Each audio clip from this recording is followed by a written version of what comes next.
Saya pagi ini ambil nas dari Perjanjian Baru, nanti sore dari Perjanjian Lama. Jadi yang pagi ini sudah hadir tapi ingin belajar firman Tuhan sore Perjanjian Lama juga boleh, ya. Kita baca Efesus pasal yang keempat. Saudara sudah ketemu? Judul renungan kita pagi hari ini adalah kekudusan dan kesiapan dipakai oleh Tuhan. Bersama dengan saya katakan kekudusan dan kesiapan. Bersama dengan saya katakan saudara, kekudusan dan kesiapan. Ya, kalau kita membaca Mazmur, ada di situ istilah bahwa diistilahkan kita ini seperti anak panah yang siap untuk dilesatkan oleh pemanah, yang siap untuk dipakai, siap digunakan. Benar enggak? Jadi ada anak panah atau panah, lalu ada pemanah. Ada orang yang ekstrim kiri, ada orang yang ekstrim kanan. Ekstrim kiri itu hanya mempersiapkan diri menjadi anak panah yang bagus, yang kuat, yang siap untuk dipakai. Anak panah kalau sudah bagus, tetapi pemanahnya tidak tahu mana, gimana? Kira-kira gimana saudara-saudara? Anak panahnya atau panahnya bagus, tapi yang pemanahnya itu nggak tahu mana, kira-kira gimana? Waduh, bisa dipanah apa saja, benar enggak? Yang kedua, sasaran tidak kena, gitu. Jadi dalam konteks kita pagi hari ini, kita ini anak panah dan Tuhanlah yang akan siap melesatkan kita. Tuhan sebagai pemanah, begitu ya.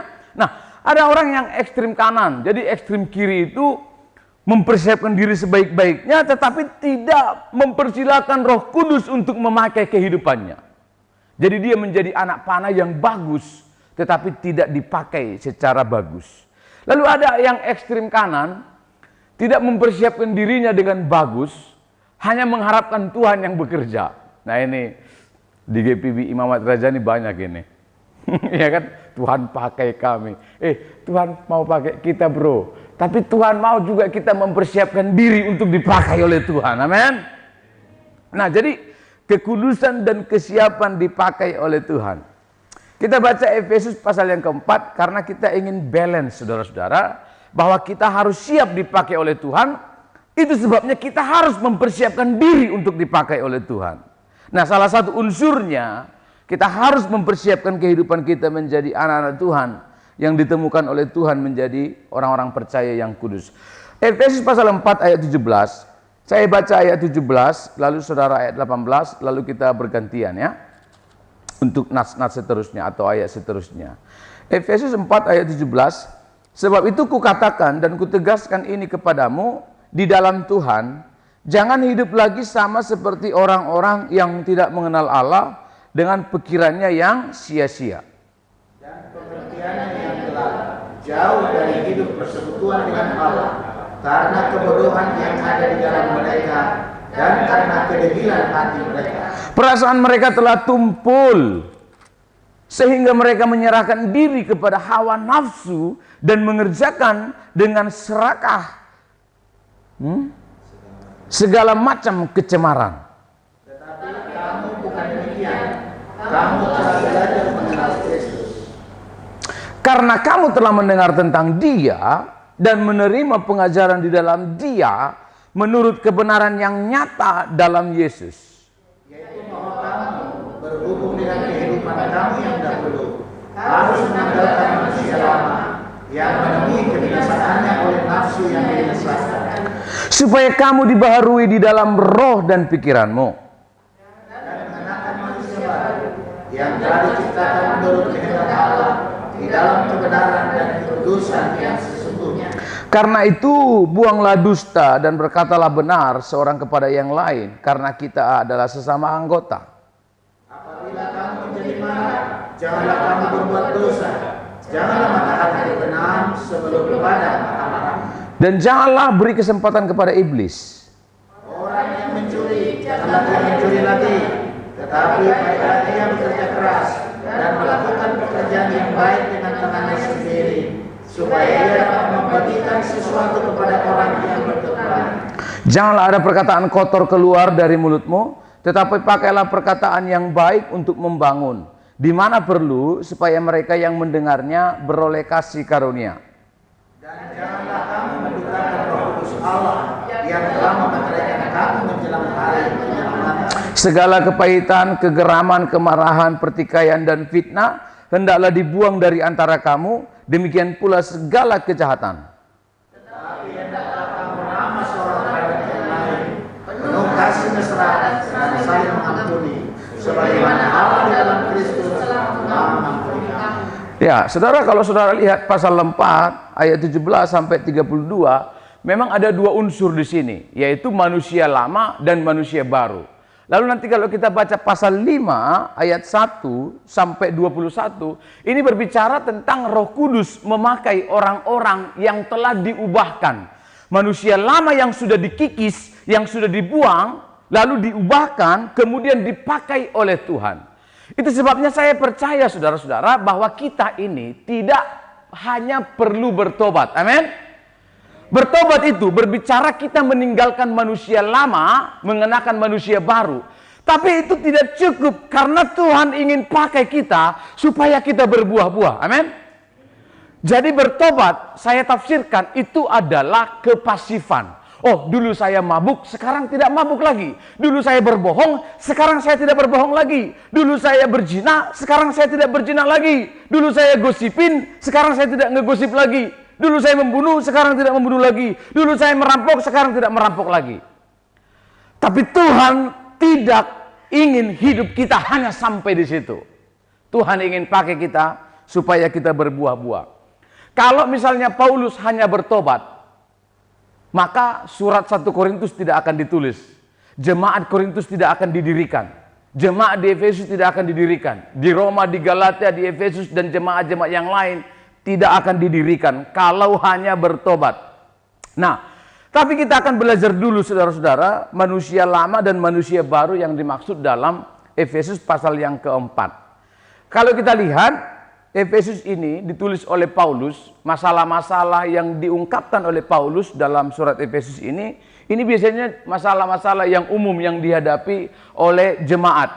Makanya juga disebut ini sebagai surat-surat yang sangat umum isinya. Jadi juga ada hal-hal teologis, tapi juga ada hal-hal yang sangat praktis. Pasal 1 sampai pasal 3 itu ini tentang teologis, tetapi pasal 4, 5, 6 dan seterusnya ini lebih kepada hal-hal yang praktis. Bagaimana orang paham tentang Allah, tetapi juga menikmati dan mengalami Allah dalam kehidupannya. Bagaimana orang berteologi, bagaimana itu manusia baru, bagaimana lahir baru, bagaimana diregenerasi, bagaimana orang percaya bahwa dia diselamatkan. Tetapi juga dalam hal-hal yang praktis, mereka siap untuk dipakai oleh Tuhan. Kita coba lihat manusia lama, saudara-saudara. Nah, kalau kita berbicara kekudusan dalam perjanjian lama dalam bahasa Ibrani dari kata kados, dalam perjanjian baru dari kata agios, ini bukan hanya berbicara orang yang tidak melakukan dosa sebenarnya.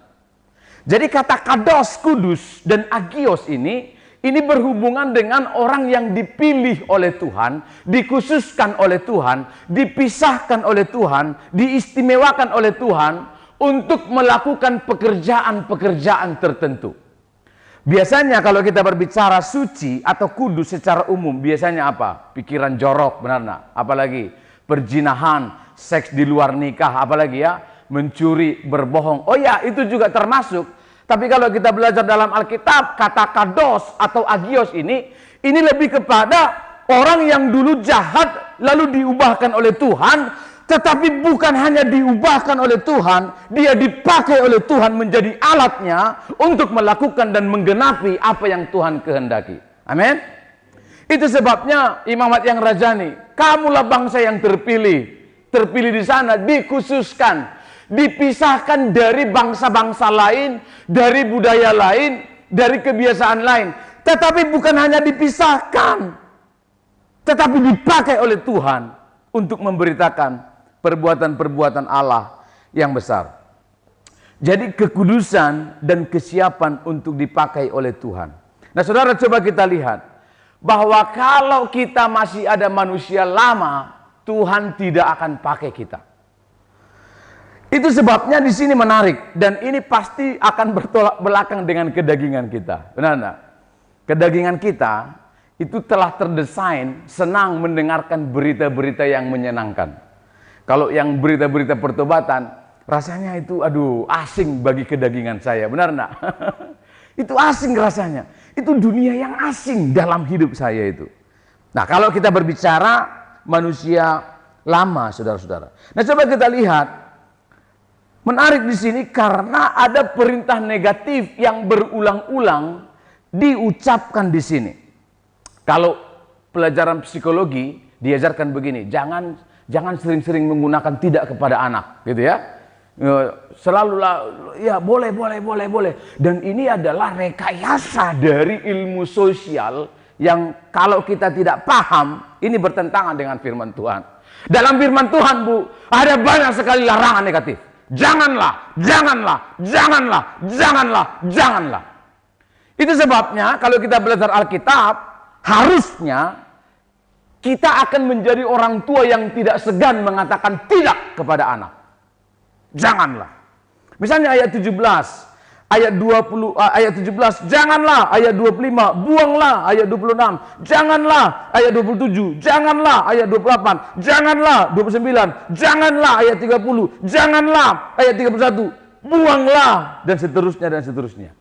Kenapa? Karena ini berhubungan dengan manusia lama, dan Paulus mengingatkan jemaat di Efesus. Itu kan manusia lama yang dulu, sekarang berbeda, maka janganlah. Ayat 17 sampai 18, di situ disebutkan ada pikiran yang sia-sia, pikiran yang gelap. Ayat 18 disebutkan kamu dulu manusia lama penuh dengan kebodohan. Ya, ini menyinggung perasaan, tapi ini adalah firman Tuhan. Lalu apa? Istilah yang cukup keras. Ayat 18 apa di situ? Kedegilan. Kalau di bahasa Medan itu digil kali kau, gitu ya. Ya, kalau orang bebal, ya disebut ya degil kali, gitu ya. Ayat 19, perasaannya tumpul. Lalu kemudian ayat 20, menyerahkan diri. Nah, lihat, menyerahkan diri dalam bahasa Yunani itu paradidomi. Seperti orang yang tidak kuasa untuk menolak. Dan ini dijelaskan dalam Perjanjian Baru, ada namanya teologi orang sesat. Apa itu? Orang berdosa yang bangga dengan keberdosaannya. Saya ulang. Orang yang seperti ini, yang sudah menyerahkan dirinya kepada hawa nafsu, ini akan menjadi orang yang bangga dan bermegah dengan kelemahannya, kekurangannya, bahkan dengan dosa-dosanya. Nah, banyak contoh ya. Kalau kita sudah dikuasai oleh sesuatu, biasanya dinasihati oleh orang, biasanya tidak mempan, benar tidak? Bahkan Paulus menyinggung, ada orang yang bermegah dalam dosa-dosanya. Saudara lihat di sekeliling saudara kan, banyak orang yang mempertontonkan hal-hal yang memalukan dalam dirinya, dan mereka merasa bangga dengan hal itu. Nah, itu artinya paradidomi. Orang yang sudah menyerahkan dirinya kepada kejahatan, sehingga dia tidak tahu lagi bahwa itu jahat. Dia tidak tahu lagi bahwa ini salah, ini memalukan. Dia tidak tahu lagi. Bahkan dia sudah menyerahkan hidupnya untuk itu. Lalu dikontraskan. Kalau dahulu kamu adalah budak kegelapan, sekarang kamu budak kebenaran. Kalau dulu engkau menyerahkan dirimu kepada kefasikan, kesesatan, kenajisan, sekarang kamu dikuasai oleh Roh Kudus yang akan mengerjakan hal-hal yang indah dalam hidupmu. Jadi ini menarik. Jadi saya sama sekali tidak percaya dengan orang yang mengatakan dia lahir baru tetapi manusia lama masih ada dalam dirinya. Itu omong kosong itu. Itu tidak alkitabiah. Saudara lihat ya, di sekeliling kita banyak kita temukan orang yang mengaku percaya kepada Yesus tapi manusia lamanya masih melekat dalam dirinya. Itu bukan Injil yang mentransformasi. Tidak ada kebenaran dalam diri orang itu. Kalau betul, ini simple. Sebenarnya tanpa saya berkhotbah pun saudara sudah paham Alkitab ini, benar enggak? Karena ini sangat simple, sangat praktis. Orang yang dulu mencuri apa? Kalau sudah lahir baru jangan mencuri lagi. Jadi manusia lamanya itu ditanggalkan. Ada orang percaya Yesus tetapi masih jahat hatinya. Itu belum ada transformasi Injil di situ. Nah, ini masih berbicara manusia lama, saudara-saudara. Orang yang pelit kalau sudah disentuh oleh Roh Kudus tidak mungkin pelit lagi. Percaya saya. Itu firman Tuhan, ya. Ya, firman Tuhan. Ada transformasi Injil yang mengubahkan seseorang. Nah, kadang-kadang kita bertanya ya, kalau sudah menjadi Kristen kok rasanya tidak boleh punya keinginan ini, tidak boleh punya keinginan itu. Salahkah kita memiliki keinginan? Tidak salah, benar? Ingin marah boleh enggak? Boleh. Tapi yang kita mencatat, kalau dia sudah lahir baru, ada Roh Kudus dalam dirinya, maka dia tidak dikuasai oleh amarah itu. Amin. Iya. Mau rasanya jengkel itu, jangan juga kita munafik. Aku udah enggak pernah marah lagi. Udah enggak pernah jengkel lagi. Udah malaikat ini. Jangan-jangan dia sudah di surga. Oh iya, masih mau marah. Oh iya, ada keinginan mundur. Oh iya, ada rasa ingin putus asa. Boleh enggak? Boleh ada rasa itu. Tetapi Alkitab mencatat apa? Itu tidak menguasai dirimu. Itu tidak menguasai dirimu. Jadi coba ya, kita sama-sama periksa. Saya yang paling memeriksa pertama kali. Karena saya duluan mempelajari firman Tuhan.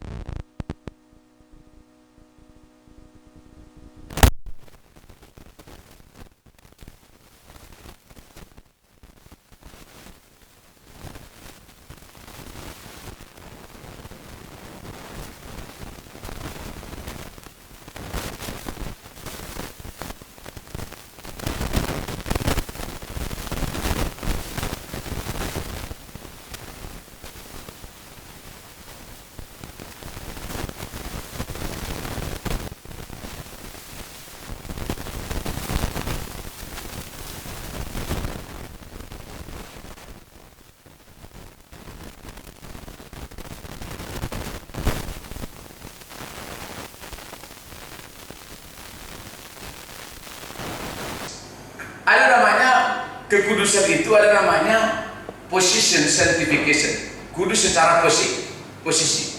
Ketika Anda percaya kepada Yesus dan you lahir baru, you disebut orang kudus, benar nggak? Keluarga Allah, tapi masih bisa jatuh dalam dosa. Maka yang kedua, setelah position sanctification, ada namanya progressive sanctification. Kudus secara pengalaman. Apa contohnya? Kesaksian Yohanes tadi, ya kan? Hari ini bertobat, nangis-nangis, doa pagi bareng-bareng, baca Alkitab, lalu haleluya puji Tuhan, pelukan. Nah besok bertengkar lagi, sikat lagi, melawan lagi. Nah itu masuk apa? Progressive sanctification. Kudus secara pengalaman. Dan ini perlu perjuangan. Amin. Ini perlu perjuangan. Jadi yang anak muda kita, yang ibu-ibu, kalau kita masuk dalam proses ini, nggak usah berkecil hati. Amin ya. Nggak usah menyalahkan. Karena itu proses.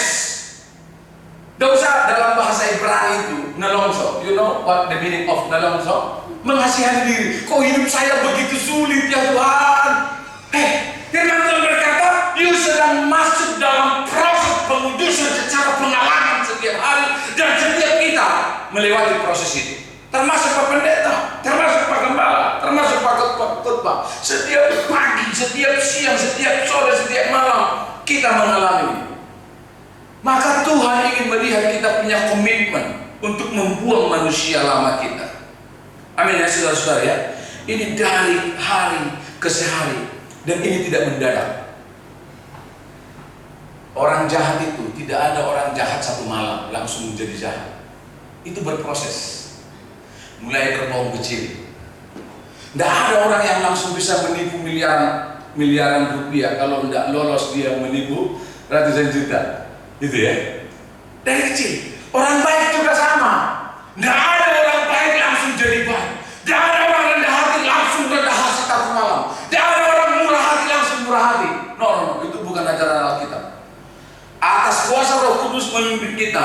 masuk dalam apa? Progressive sanctification. Belajar. Dan ini harus progres.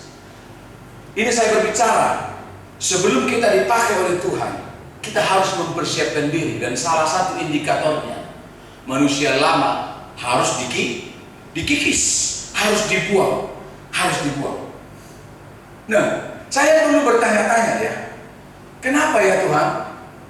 Tuhan membiarkan orang Israel, ini konteks kata kados, orang Israel sebagai bangsa yang kudus, bangsa yang dipisahkan oleh Allah. Saya berpikir gini, kenapa kalau Tuhan memang ingin mempersiapkan bangsa ini menjadi bangsa yang akan dipakai oleh Tuhan untuk menjadi Allah Tuhan, kenapa Tuhan mengizinkan bangsa itu harus berdiri hidup di tengah-tengah bangsa yang lain? Coba kita mikir, kenapa Tuhan tidak langsung buat saja mereka di hutan, orang Israel itu, dan mereka hidup saja di situ, tidak bersentuhan dengan bangsa-bangsa Filistin, Moab, Amalek, Edom? Kenapa? Karena kalau mereka bertetangga dengan bangsa Filistin, ada peluang mereka terpengaruh oleh gaya hidup Filistin, benar? Dan itu terjadi. Berapa kali orang Israel itu terpengaruh oleh gaya hidup Amalek, maka orang Israel ikut-ikutan menyembah Baal, benar ya? Amin ya? Saya pikir, karena Tuhan tidak asingkan mereka ke sebuah pulau, tidak ada orang Amalek yang jahat yang akan mempengaruhi mereka, tidak ada orang Filistin, tidak ada orang Moab, tidak ada orang Edom, tidak ada orang Babel, tidak ada orang Mesir, tidak ada orang Asyur. Bangsa yang tidak mengenal Allah, bangsa yang jahat yang akan mempengaruhi orang Israel. Saya juga mikir, kenapa ya Tuhan, kami GPB Muhammad Rajani ini, Tuhan tempatkan aja di sebuah pulau, di mana di sana semua malaikat. Tidak ada yang jemaat yang cengeng di sana. Semua dewasa Tuhan. Tidak ada anak-anak muda yang banyak bacot di sana. Anak muda, tidak ada yang suka berontak kepada orang tua. Semua haleluya, puji Tuhan, haleluya, puji Tuhan.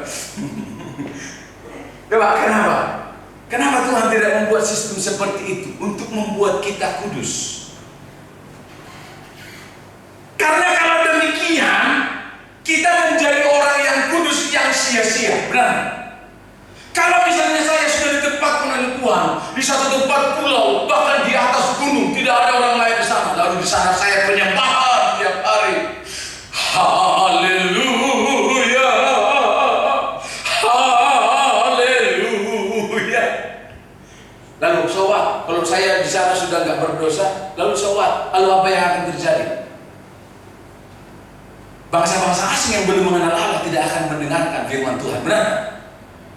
Karena mereka terasing, saya juga terasing. Maka bukan itu konsep dari Allah. Maka Tuhan ingin pakai Israel sebagai bangsa pilihannya, tetapi Tuhan juga menempatkan Israel berada di sekitar bangsa-bangsa asing, bangsa yang tak bersunat, bangsa yang tidak mengenal Allah itu, supaya bangsa Israel dipakai oleh Tuhan memberkati mereka. Amin. Dengan segala konsekuensinya. Apa itu? Melihat gaya hidup orang global, kadang-kadang kita bisa terpengaruh. Ibu-ibu yang kebanyakan nonton sinetron Korea, kemungkinan besar you akan sering nunduk, nanduk suamimu. Yang kebanyakan nonton sinetron itu, yang suaminya belum ngomong, suaminya baru mau ngomong, ada pengaruh, ya. Itu sebabnya kalau tidak ada yang jahat di luar sana, tidak ada pembeda.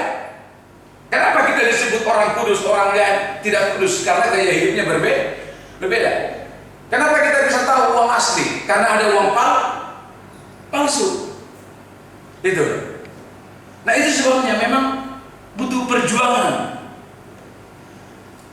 Prinsipnya manusia lama harus ditanggalkan. Ya. Saya senang ini ya, ayat 26 ini praktis sekali loh. Apabila kamu jadi marah, janganlah kamu berbuat dosa. Janganlah matahari terbenam, ayat 27, dan janganlah beri kesempatan kepada iblis. Orang yang mencuri, janganlah ia mencuri lagi, tetapi baiklah ia bekerja keras dan melakukan pekerjaan yang baik dalam kehidupannya. Nah, Jadi jangan melindungi manusia lama, saudara-saudara. Amin. Jangan membela manusia lama.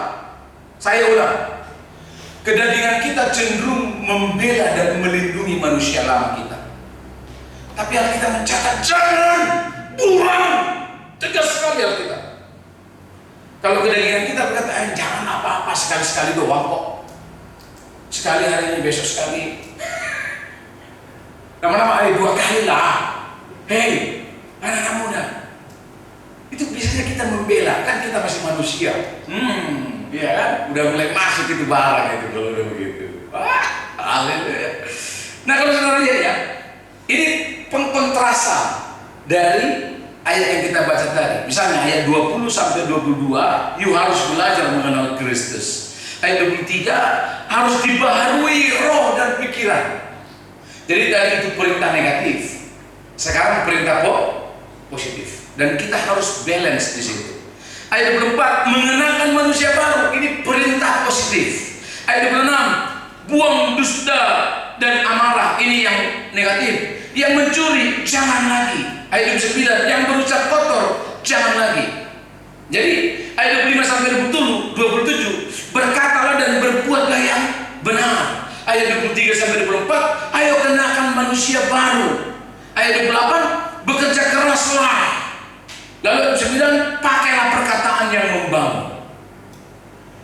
Jadi saya percaya, sebelum dia percaya Yesus dia malas.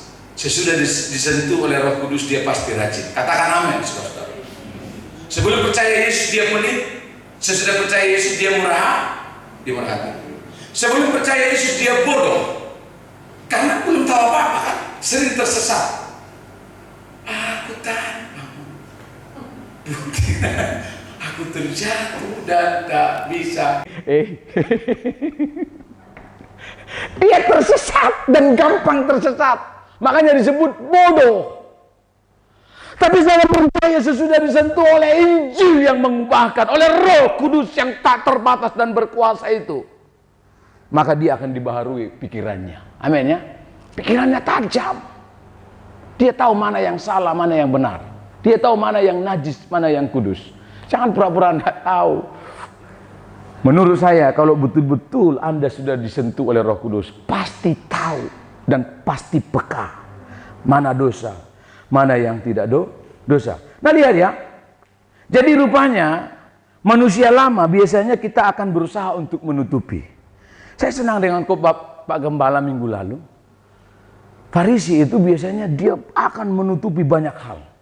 Kalau dia salah, akan dia pun lagi apa itu,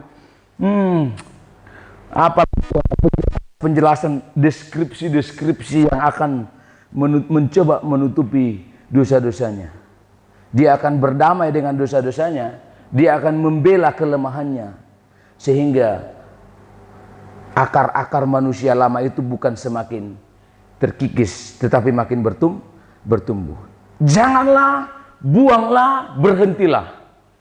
Ini adalah tiga kata yang sering diucapkan dalam surat Efesus. Janganlah apa? Lalu apa? Buanglah, lalu apa? Berhentilah. Coba bilang bersama dengan saya, jangan, berhentilah. Coba ya kata janganlah ini anak-anak muda. Ditambahkan, janganlah melawan lagi. Berhentilah main game lagi. Apa lagi? Buanglah pikiran-pikiran kotor. Nah ini harus latihan. Anak-anak muda, jangan melotot. Bertobat. Pelototi saya lagi. Ada namanya. Betul juga. Janganlah. Besok teruskanlah. Gundul. Ini Efesus menarik sekali. Janganlah, buanglah, berhentilah.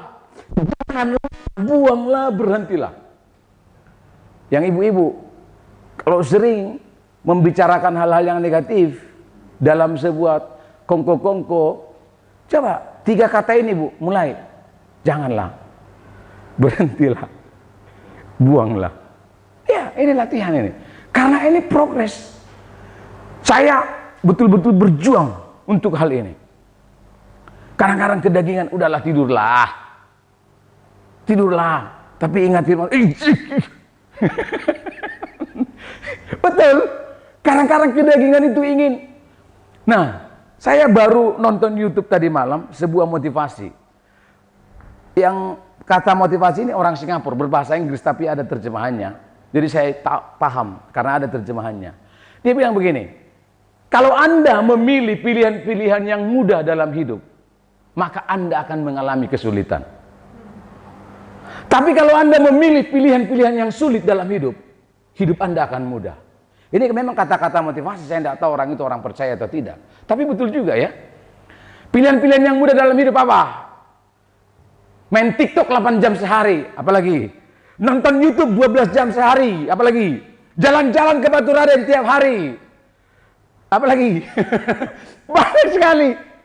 Hey, itu pilihan-pilihan hidup yang mudah. Dan itu akan membuat hidupmu nanti sulit. Benar enggak? Pilihlah jalan-jalan yang sulit anak-anak muda. Nanti masa tuamu mungkin akan lebih mudah. Tidak akan menjamin. Tapi peluang hidupmu berhasil, sukses dipakai oleh Tuhan jauh lebih besar. Dibandingkan, ya saudara tadi sudah dengar ya, Korea. Aduh Tuhan Yesus. Ya, jadi yang pertama tadi saudara-saudara kita berbicara manusia lama. Nah yang kedua, yang terakhir, kita coba melihat apa tujuan kita dikuduskan oleh Tuhan. Amin ya. Di step pertama kita mempersiapkan diri sebagai anak panah yang siap dilesatkan oleh Tuhan. Amin ya. Nah yang kedua, kita mau berbicara setelah kita kudus, hidup kudus, berusaha supaya kehidupan kita secara pengalaman, berjuang. Ini tidak berbicara secara position karena kita adalah orang kudus di mata Allah. Setelah kita berjuang, lalu sebenarnya untuk apa kita, manusia lama kita kikis? Coba pasal 5 ini singkat saja ya. Kalau kita membaca pasal 5 ayat 1 misalnya ya. Sebab itu jadilah penurut-penurut Allah seperti anak-anak yang kekasih. Dan hiduplah di dalam kasih. Sebagaimana Kristus Yesus juga telah mengasihi kamu dan telah menyerahkan dirinya untuk kita sebagai persembahan dan korban yang harum bagi Allah. Nah langsung kita ke ayat 8 saudara-saudara. Memang dahulu kamu adalah kegelapan, tetapi sekarang kamu adalah terang di dalam Tuhan. Sebab itu hiduplah sebagai apa? Anak-anak terang. Nah ayat 11 juga nanti dijelaskan di sana. Kemudian ayat 15 juga. Perhatikan kamu hidup. Lalu ayat 17. Sebab itu janganlah kamu bodoh. Lalu kemudian ayat 20, ayat 21. Ini juga berbicara tentang orang yang sudah ada di dalam Kristus. Nah kita kembali ke ayat kita. Di pasalnya yang keempat. Ada di sana manusia baru. Nah kata baru dalam bahasa Yunani itu ada 3. Pertama neos. Kalau diterjemahkan dalam bahasa Indonesia ya baru. Kemudian kata kainos. Kemudian kata prospatos. Neos itu lebih kepada gaya atau zaman ya. Kalau dulu rambut itu modelnya kan macam-macam ya. Dulu macam primus begini ya. Lalu di depan ini kayak ada burung Raja Wali begini kan. Nah, lalu di sini sekarang itu banyak yang di sini kosong seperti lapangan sepak bola. Nah, itu namanya neos, neos itu ya. Jadi pakaian. Masih ingat Kak Cevenda di masa-masa kita karena kita seumuran kan? Tahun 2000-an waktu saya SMA, itu gaya celana itu memalukan. Di sini ketat sekali. Di sini, bisa 1 meter. Jadi kalau kita jalan, nah kalau sekarang di sini sempit, sempit. Saya juga udah mulai ikut-ikut. Maka laki-laki banyak jalannya karena udah sempit. Padahal dia laki-laki, namanya Anton lagi. Nah, tapi itu neos. Model atau style atau zaman atau apa saja bisa neos itu baru. Kemudian prosbatos itu juru selamat yang baru. Kalau dalam perjanjian lama, sistem korbannya korban dengan kambing. Nah, dalam perjanjian baru, korbannya adalah Yesus Kristus. Itu namanya prospatos. Korban atau sistem pengorbanan yang baru. Tapi yang digunakan di sini, manusia baru, kata baru di sini adalah kainos. Yang berubah bukan model rambutnya, tetapi kualitas hidupnya. Yang berubah itu bukan fisiknya, tetapi kualitasnya. Itu sebabnya waktu saya percaya Yesus, hidung saya tetap hidung yang lama. Tidak ada yang baru. Tetapi kualitas hidupnya ada yang baru. Apa itu? Desire, keinginan-keinginan hidup. Apa itu? The purpose, tujuan-tujuan hidup. Goal, tujuan-tujuan hidup. Itu berubah. Berubah. Dan saya yakin memang Injil yang mentransformasi akan mengubahkan tujuan hidup seseorang. Amin. Saya mengalami ini. Dan saya yakin teman-teman yang juga sudah lahir baru pasti mengalami ini. Kalau saya bandingkan ya tujuan hidup saya dulu dengan sekarang, ini memang berubah dan berbeda drastis. Betul. Dan kadang-kadang sekarang, kalau saya sampaikan, kalau ditanya orang ya, apa keinginan hidup Pak Pangeran? Kalau saya jawab, itu membingungkan. Dan kadang-kadang tidak masuk akal. Masa begitu tujuan hidupnya? Gitu loh. Tapi itu yang terjadi dengan hidup Paulus, benar nggak? Begitu dia disentuh dan ditangkap oleh Kristus, kehidupan dan tujuan hidupnya itu berubah. Dan bagi orang dunia, itu tujuan hidup yang memalukan dan seperti tidak ada artinya. Baru. Hasrat kita baru. Kualitas kehidupan kita baru, tujuan kita hidup tujuan hidup kita menjadi baru. Kalau sekarang tujuan hidup, udahlah melayani Tuhan. Supaya dari tangan saya, dari mulut saya, dari pikiran saya, dari harta yang saya punya, Injil diberitakan. Udah itu saja. Tidak ada lagi yang lain. Tidak ada. Kalau saya cari uang banyak, supaya melalui uang yang saya punya, Injil diberitakan. Kalau saya punya rumah yang besar, misalnya ya, keinginan akhirnya supaya melalui rumah ini, nanti ada orang-orang yang dibentuk, hamba-hamba Tuhan yang dibentuk supaya Injil diberitakan. Apalagi, terserah, boleh banyak hal contohnya. Tapi itu adalah tujuan akhir dari orang yang disentuh oleh Tuhan. Jadi coba kita lihat, di ujung dari khotbah ini, saudara-saudara coba lihat ya. Jadi manusia lama kita dikikis sebelum kita dipakai oleh Tuhan. Di pendahuluan tadi saya katakan apa? Seperti anak panah. Anak panah itu harus dikikis, harus ditajamkan. Kalau anak panahnya tumpul, nggak bisa digunakan, Bu. Benar nggak? Nah, kita berjuang, Pak. Berjuang, melatih diri. Tiap hari, buang segala sesuatu yang negatif. Janganlah, berhentilah melakukan hal-hal yang tidak penting dalam hidup ini. Amin ya? Itu kita tajam. Tapi Pak, setelah kita tajam, what next? Berilah dirimu dikuasai oleh Roh. Amin ya? Mari kita serahkan hidup kita supaya dipakai oleh Tuhan. Karena Dia yang akan melesatkan diri kita. Jangan bertumpu kepada pengalaman dan ilmu kita. Jangan. Coba lihat. Ada banyak orang yang punya ilmu yang bagus. Tapi ilmunya digunakan untuk apa? Menipu, menghancurkan. Mungkin 3 bulan lalu saya melayani di GMKI, Gerakan Mahasiswa Kristen, ya, itu dibuat di Baturaden. Salah satu mundur dari fakultas ini. Kenapa? Kami sering diajari untuk merekayasa teknologi ini, dan saya tahu, insting saya mengatakan ini akan digunakan untuk hal-hal yang menghancurkan. Oh ya, ada juga begitu. Oh ada Pak, memang ada ilmunya dan itu dipelajari. Membuat virus kah apa? Jadi gimana Pak? Saya mundur dari sini. Waduh, saya juga bingung menjawab ya.